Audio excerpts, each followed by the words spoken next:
This morning, we are talking with a bona fide rock star. Lenny Kravitz has sold more than 40 million albums worldwide. He won 4 consecutive Grammy Awards and set a record for the most wins in the Best Male Rock Vocal Performance category. We are so excited about this. Lenny releasing his very first memoir titled Let Love Rule, chronicling the first 25 years of his life. And Lenny joining us now live. Good morning, Lenny.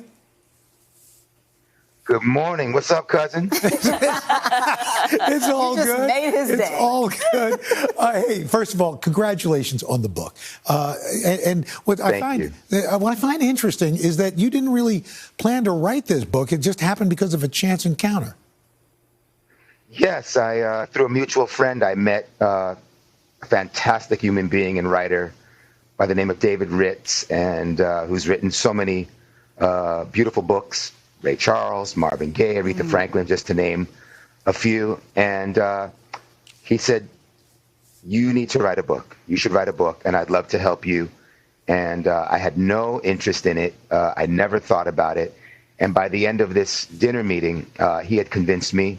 And I took it as a challenge, not knowing what a blessing it would be to have the experience of writing this book and what healing the book would bring to me. I believe that. And Lenny, I think people will really enjoy this book. There's something for everybody in it. There's so many layers to it. We knew you and Al were second cousins, but we didn't realize how deep that connection goes. I thought this was interesting when I read that your parents actually met here where I'm sitting in 30 Rock because they both used to work here. Is that right? They met at Rockefeller Center. I grew up going there my whole life. And they met there. My father was an assignment editor for NBC News. Wow.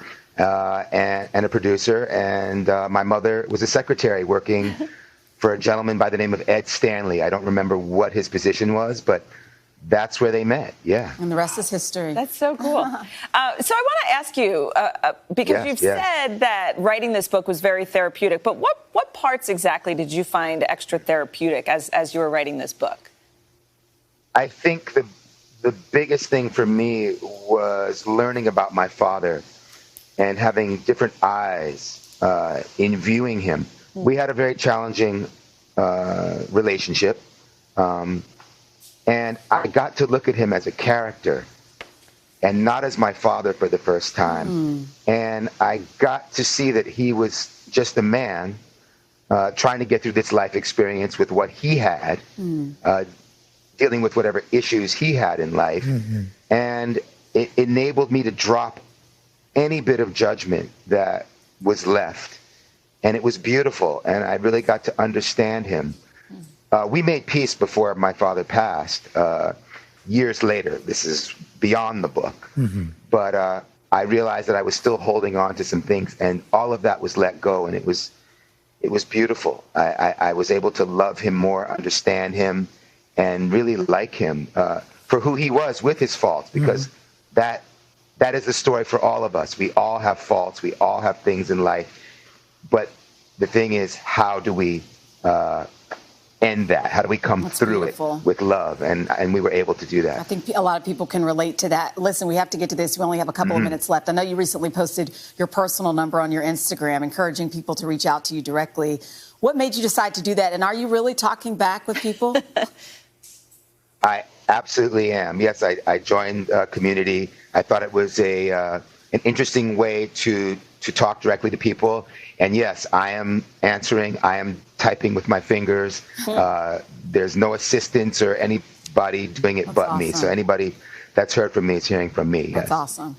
So it's a very simple background behind you, but it still looks absolutely beautiful. Yeah. Maybe it's because I know you're quarantining in the Bahamas. I don't know. But how has it been going? I'm on the porch. On the porch.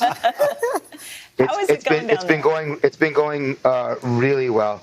As of yesterday, I've been here for 7 months. Wow. I don't think I've ever been anywhere for 7 months straight. And it's been eye-opening. It's been healing. It's I don't like that it's at the expense of people's health and lives that I have to be here in one place. But I am in a fantastic place at home in the Bahamas, and I'm taking this time to just work on myself and be creative. Hey, in fact, it's talking about creative. Are any plans to record and release some new music now that you've got the book out? I'm doing that right now, and I plan on releasing something very soon. So I'm looking forward to that. I really wanted to ask you what it feels like to be a rock star, but we're out of time, so I'll just continue to dream. Lenny, it is so good to see you. Ask Al Roker. Okay.